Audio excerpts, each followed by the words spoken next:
Թեհրան, պայթաղթի կի համիշե աշուլուղի Թեհրան, մայրաքաղաք, որի մասի միշտ խոսվել է աղմուկի, աղտոտվածության եւ երթևեկության խնդիրների համատեքստում, այս օրերին կանգնած է անհամեմատ առավել լուրջ մարտահրավերի առաջ՝ ջրի ճգնաժամ։ Քիչ տեղումները, ջրամբարների պաշարների կրճատումն ու այլ խնդիրներն ավելի են սրել գլխավոր հարցը, ինչպիսին կլինի մայրաքաղաքի ապագան։ Նման պայմաններում հարևան երկրների փորձը կարող է օգտակար լինել։ Այսօր կզրուցենք Հայաստանի ջրային ռեսուրսների կառավարման ոլորտի փորձագետ, տեխնիկական գիտությունների դոկտոր, նախկինում ջրային կոմիտեի նախագահ Ինեսսա Գաբայանի հետ։ Ողջույն Տիկին Գաբայան, շնորհակալություն հրավերն ընդունելու համար։ Ձեր կարծիքով ընդհանուր գործոններն են պատճառ դառնում, որ մեծ քաղաքը մտնի ջրային ճգնաժամի մեջ։ Նախ ուզում եմ ողջունել հանդիսատեսին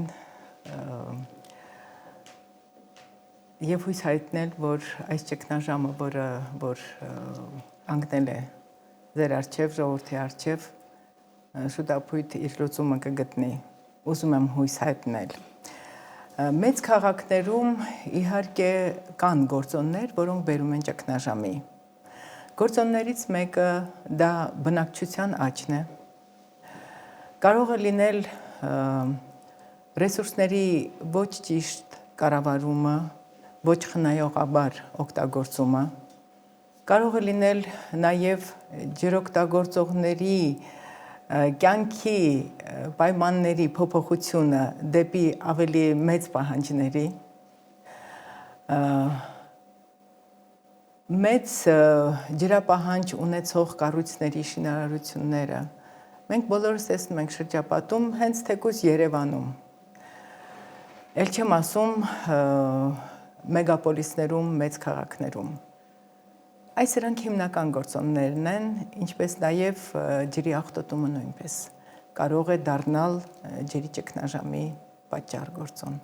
Արդյոք հարևան երկրներում կա ջրի պակասի ճգնաժամի դիմակայման փորձ, որից կարելի է օրինակ վերցնել ձեզ։ Անկեղծ ասած, ես չէի ուզի սահմանափակվել հարևան երկրներով, ինչու, որովհետև ես երկրագունդը դիտարկում եմ որպես մեկ ընտանիք, մեկ տուն, հատկապես ջրային ռեսուրսների օգտագործման, կառավարման առումով, այսինքն եթե ինչ-որ երկրագնդի ինչ-որ մեկ անկյունում ինչ-որ մի ճգնաժամ կա ջրի օգտագործման հետ կապված, դա կարող է մի կողմից եւ ունենալ իր ազդեցությունը հարևան երկրների եւ ինչու՞ չէ, նաեւ այդ ճգնաժամից դուրս գալու փորձը կարող է տարածվել մյուս երկրների վրա։ Մեր երկրագունդը վերջին 15-20 տարվա ընթացքում 10-ից ավելի նման ջրի ճգնաժամի դեպքեր է ունեցել։ Ցավոք, այսօր մենք տեսնում ենք Թեհրանում այդ ճգնաժամը։ 10 խոշոր քաղաքներում, դա Սան Դիեգոն, Լաս Վեգասը, Պեկինը, Նյու Դելին, նման տարբեր երկրներում եւ ինչպես նաեւ Քեյփթաունի օրինակը շատ վառ է պայքարելու այդ ճգնաժամի դեմ։ Այնպես որ կան փորձեր, կան իրավիճակներ, կան այդ իրավիճակներից դուրս գալու, կան նաև կանխատեսելու, կանխարգելու փորձեր եւ իրականացված են այդ ծրագրերը եւ դասեր կան, որից կարող ենք բոլորս քաղենք։ Շատ լավ,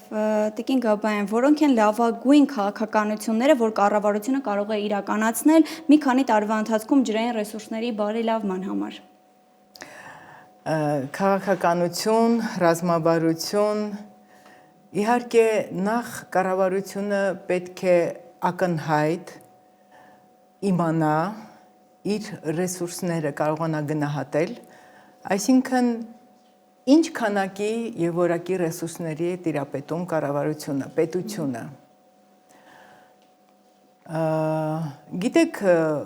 երկարամյա ուսումնասիրությունների արդյունքները կարող են փոխվել այսօր։ Այսինքն դա շարունակական process է, գնահատել քո ունեցվածքը, քո հնարավորությունները։ Այնպես որ պետք է կառավարությունը կարողանա շարունակական գնահատել իր ռեսուրսները, Կառավարությունը պետք է հաշվի առնելով բնակչության աճը, կարողանա գնահատի կանխատեսի հետագա մարտահրավերները կապված ջրի պահանջի ավելացման հետ, այո, ինչպես նաև տեսեք, նախապայմաններից մեկը ես երևի չնշեցի, դա ջրամատակարարման համակարգերի տեխնիկական վատթարագույն վիճակն է, այսինքն ծերանում են համակարգերը, այսինքն մեծանում են ջրային կորուստները, այսինքն պետք է վերականգնել այդ համակարգերը ջրային կորուստները պակասեցնելու համար, որը ևս գալիս է լրացնելու ինչ-որ պահանջարկ, այո։ Մեկ շատ կարևոր, ես կարծում եմ կառավարության համար խնդիր կամ ռազմավարություն պետք է լինի ջրավազանում հարևան երկրների հետ համագործակցությունը։ Ենթադրենք մենք գտնվում ենք Արաքս գետի ջրավազանում, Քուր Արաքս, ոչ միայն հայ-իրանական, նաև հարևան Թուրքիան, Ադրբեջանը, Վրաստանը, այս բոլոր երկրները գտնվում են մեկ ջրային ռեսուրսի ավազանում և իրենք պետք է համագործակցեն լավագույնս կառավարելու, լավագույնս օգտագործելու այդ ռեսուրսը, որովհետև եթե ինչ-որ տեղ խնդիր է առաջանում, հատկապես բարձրադիր երկրներում, այո, դա իր ազդեցությունը ունի մյուս երկրների վրա։ Ճիշտ է։ Կարծում եմ համագործակցությունը շատ կարևոր է։ Այո, դրական լուծումներից հենց մեկն էլ դա է։ Շատ լավ, Տիկին Գաբայան, որքան կարևոր է երկարաժամկետ մշակութային կրթությունը ջրի սպառման նվազեցման մեջ եւ արդյոք քաղաքների ջրային ռեսուրսների ապագան կախված է մարդկանց կյանքի ոճի փոփոխության հետ։ Շատ հետաքրքիր հարց է իրականում։ Գիտեք, հաճախ ես հիշում եմ, ժողովրդական խոսք կա։ Ինչ որ մի բան, որ ուզում են արժե զրկել, զրոյի հավասարեցնել, ասում են ջրի գին ունի, այսինքն հնուց եկած ջրի գինը դա զրո է։ Սա նստած է մարդկանց մեջ, մարդկանց գիտակցության մեջ։ Իհարկե տնտեսական փոփոխության պարագայում անկախությունից հետո շատ դժվարությամբ մարդիկ կարողացան ընդունել, որ ջուրը անվճար չի, ջուրը գին ունի, բայց որ ջուրը, ասում են Աստծու տված է, շատ լավ, աղբյուրում Աստծու տված ջուրը գալիս հասնում է քո տուն, քո ծորակից դուրս է գալիս հասնում է քո այգի, քո արդ, ոռոգման համակարգերով, այսինքն այստեղ ավելանում են ծախսեր, ջուրը հասցնելու համար օգտագործման նպատակով, որոնք որ արդեն չես ասի ջրի գին, զրո, դրանք լուրջ գներ են, լուրջ ներդրումներ են։ Էլ չեմ ասում, որ այսօր ամբողջ երկրագունդը կանգնած է ջրի ճգնաժամի խնդրի առջև, դրա մասին դեռ կարելի ասել կես դար առաջ արդեն խոսվում էր, և այս դարը, 21-րդ դարը կոչում են ոչ թե նավթի, գազի և այլն, այլ ջրի դար, այսինքն, այո, շատ հարցեր, շատ կոնֆլիկտներ առաջանում են կամ կարող են առաջանալ ջրի պակասի հետևանքով, այսինքն ջուրը լուրջ ներդրում պահանջող, լուրջ արժեք ունեցող, և ես կուզեի, որ ժողովուրդը ավելի շատ ոչ թե հիշեր ջրի գին, այլ հիշեր, որ գյուղի բնակչությանը ջուր հասցնելու համար հրեշը պահանջում էր գեղեցկուհի մի աղջկա։ Այսինքն որքան թանկ էր, բայց մարդիկ գնում էին այդ զոհողությանը, որովհետև առանց ջուր կյանք չկա։ Ինչ է նշանակում գիտակցություն, գիտելիք, կրթություն, միանշանակ դա շատ կարևոր է։ Շատ կարևոր է ժողովրդի իրազեկումը այն բանի մասին, որ այդ տեսեք, եթե մենք շարունակենք մեր ջուրը օգտագործել այսքան անխնա, մենք կհասնենք այս ճգնաժամին, որը նշանակում է ինչ։ Եվ այսօր մենք ունենք տասնյակ օրինակներ նման իրավիճակի։ Ժողովուրդը պետք է իմանա դրա մասին, ժողովուրդը պետք է իրազեկվի։ Եվ ես ուզում եմ Քեյփթաունի օրինակը բերել, իհարկե այնտեղ կառավարությունը եւ պետական կառույցները ջրային ռեսուրսների կառավարման բավականին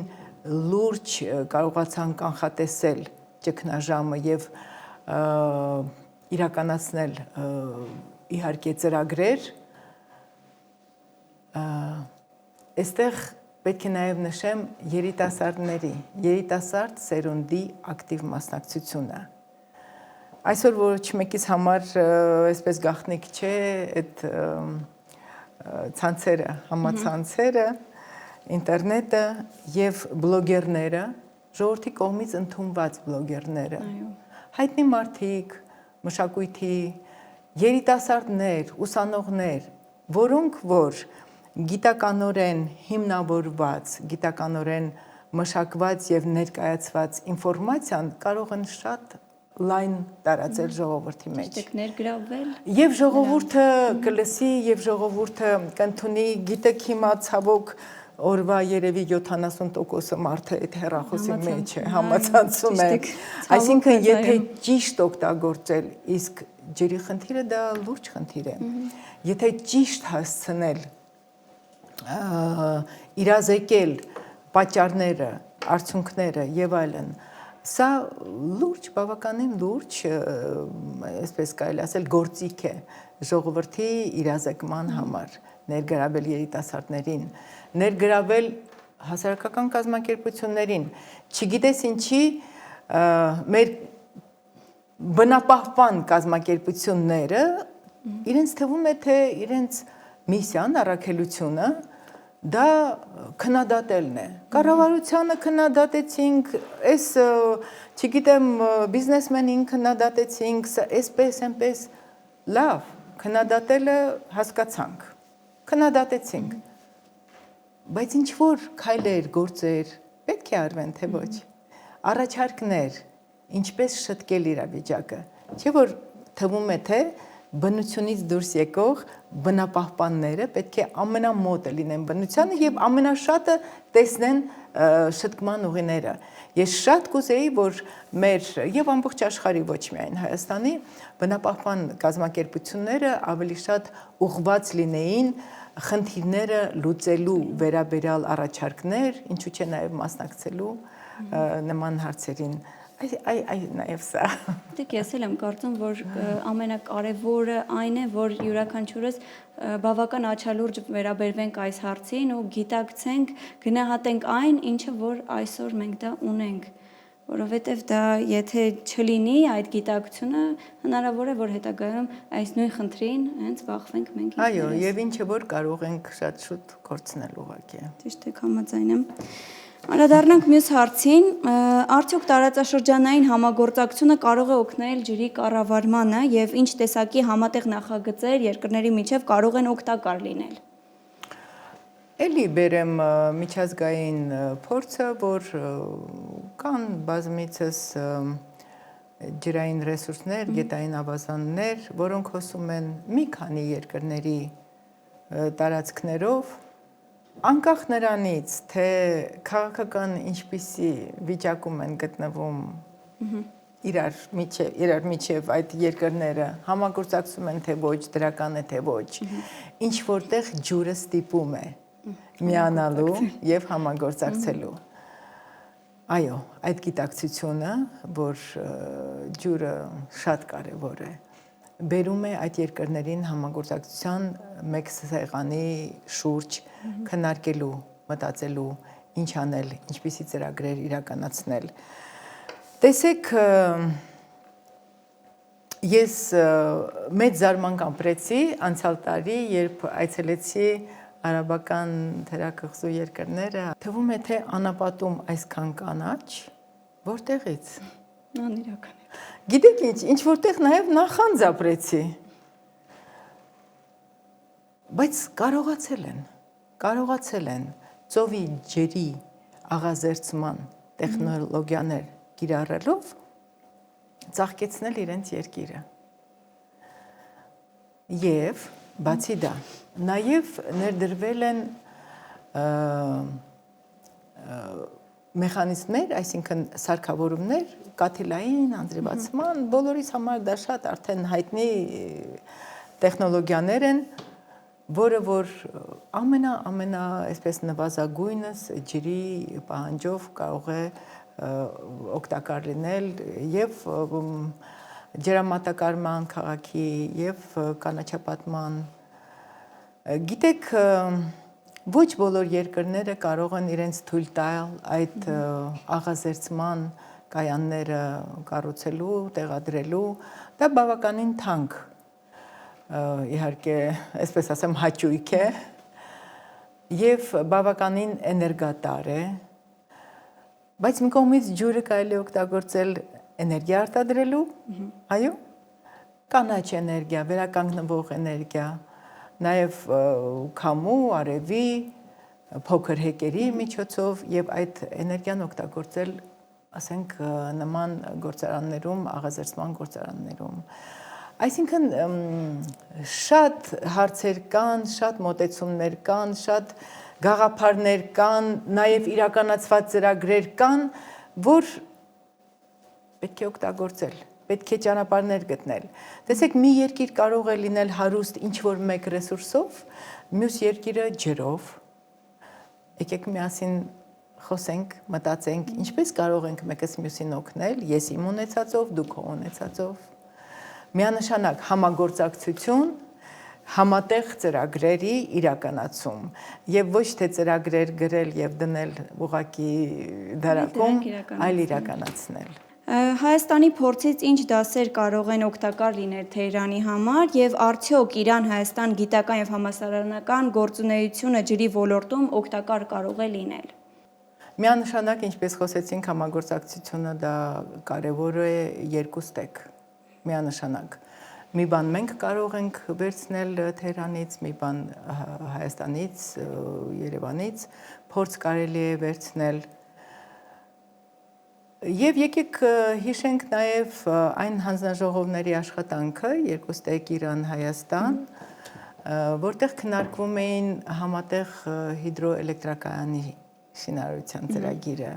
որը ցավոք դեռևս չի իրականացվել, բայց շատ գտնում եմ կարևոր ծրագիր է։ Բայց հույսեր կան։ Ես չգիտեմ, կներեք, ես կառավարությունում չեմ, ես ուղղակի տեղյակ չեմ, բայց ժամանակ կար, որ բավականին երևի մեկ տասնամյակ առաջ, 10-15 տարի առաջ, բավականին ակտիվ այդ աշխատանքը գնում էր, հիմա դադարել է։ Շատ կարևոր են համասարանական հանդիպումները մեր գիտնականների, Իրանի գիտնականների, ես գտնում եմ դա շատ կարևոր եւ ոչ միայն հայ-իրանական, այլ ավելի լայն, որքան լայն, այնքան պատկերացրեք, այո, արդյունքները ավելի շոշափելի կլինեն, ավելի օգտակար կլինեն։ Ջրային ռեսուրսների կառավարման մասին խոսելիս կամ մտածելիս, գիտեք, թվում է, թե սա քաղաքականությունից դուրս թեմա է, բնություն, բնական ռեսուրս եւ այլն։ Բայց ինձ, որպես երկրագնդի քաղաքացի, շատ անհանգստացնում է այսօրվա իրավիճակը մեր երկրագնդում, ի նկատի ունեմ պատերազմները։ Եվ պատկերացրեք, ինքը եւս ուղղակիորեն ազդում է ջրերի ոչ ճիշտ կառավարման, ոչ ճիշտ օգտագործման վրա։ Ինչու՞։ Քիչ առաջ խոսեցինք, որ լուրջ ներդրումներ են անհրաժեշտ նման համակարգերի աղազերծման գործարաններ կառուցելու, որը անապատային այդ երկրների համար ուղիներից մեկն է, պատկերացրեք, հնարավորություններից մեկն է ծովից ջուրը վերցնել, աղազերծել եւ օգտագործել կարիքների համար։ Իսկ պատերազմները թույլ չեն տալիս։ Այսինքն այդքան գումարներ, այդքան ֆինանսներ, այդքան ռեսուրսներ եւ մարդկային եւ նյութական, որոնք որ գնում են այս պատերազմներին, պատկերացրեք, եթե այդ ամենը ուղղված լիներ մարդկանց կենցաղը բարելավելու վրա։